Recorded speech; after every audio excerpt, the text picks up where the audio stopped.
Hey guys, Steve the Audio Guy here. Thanks for coming back to see me. And as always, please hit the subscribe button and help grow the channel.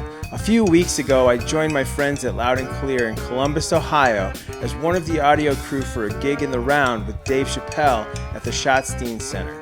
I had a chance to sit down with my friend Nick Thieme, who's the operations manager at Loud and Clear, and chat about how he started in the business and what he looks for in potential candidates looking to get into the industry. I hope you guys enjoy. My name is Nick Thieme. I am the operations manager at Loud and Clear in Cincinnati, Ohio.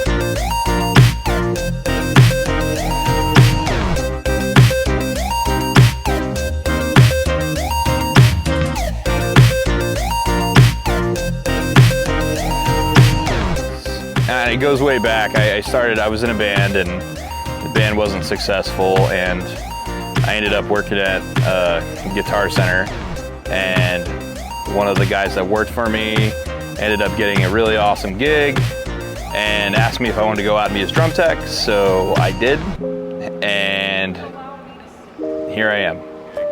He got the gig as the drummer for Breaking Benjamin, Sean Foy's. And he asked me if I wanted to be his drum tech. Well, the first day I showed up to their rehearsals, they were like, well, hey, do you know how to do this? And, do you know anything about audio? And I was like, yeah, I know audio. I know how to work consoles, and I do some recording and stuff with my band that I've had. And they asked me if I knew how to do guitar stuff. So quickly I kind of started doing a bunch of different jobs. I was guitar teching, drum teching, running their monitor rig, and it was awesome because I had to kind of learn in a trial by fire situation, and I was thrust into working for a very large band, having really no touring experience as a tech.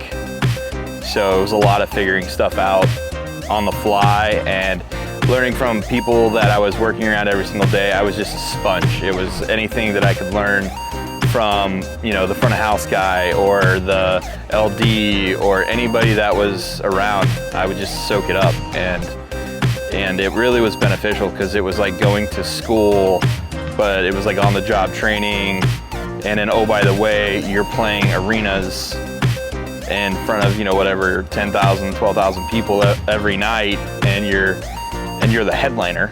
You're not working with like the opener. They're doing an hour and 15-minute set or whatever, hour and a half. So it was really a trial by fire, but the guys in the band were really great to work with. They were awesome. Very supportive. And the rest of the crew, all top-notch guys who were just savages, all of them. So it was great to work with them. We're out here and we're in Columbus, Ohio today. It's New Year's Eve, and we're doing Dave Chappelle, his big New Year's Eve show.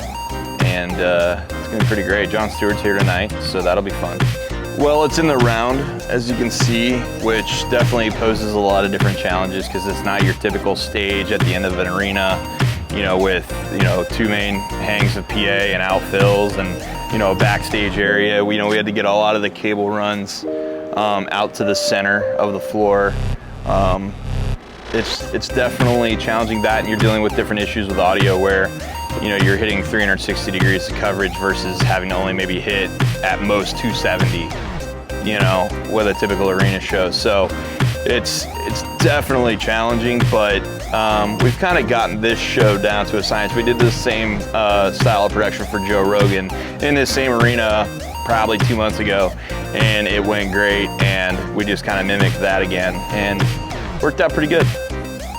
The biggest thing I look for when I'm hiring people or bringing people in is, one is resourcefulness, is trying to be the person that's going to figure out the problem, whether they necessarily know or not, but they have the tenacity to keep going after the problem and try to make it better.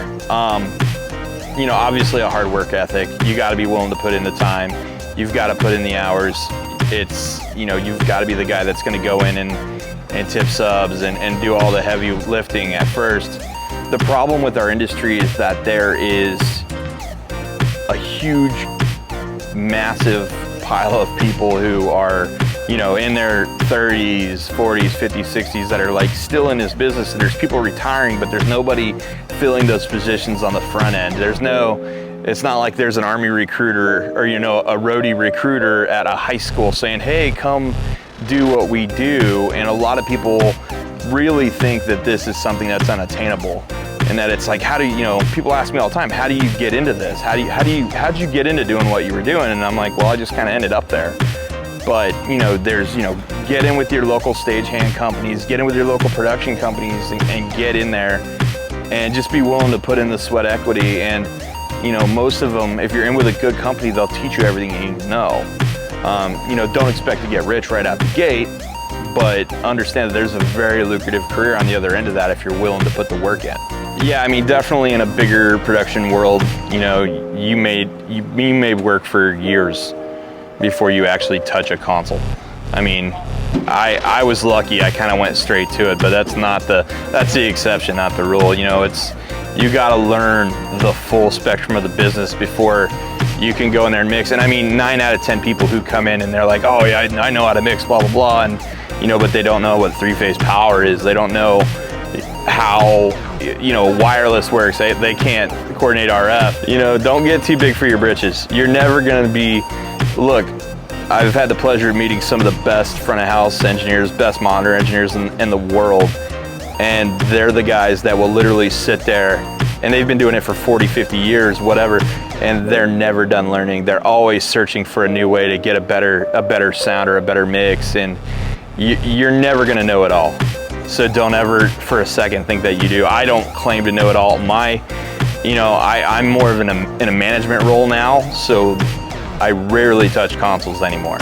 And every once in a while, if we're on a big show, like a festival or something, I'll go up to the second stage or whatever, and I'll be like, hey dude, you know, go grab food, I'm gonna run this next band.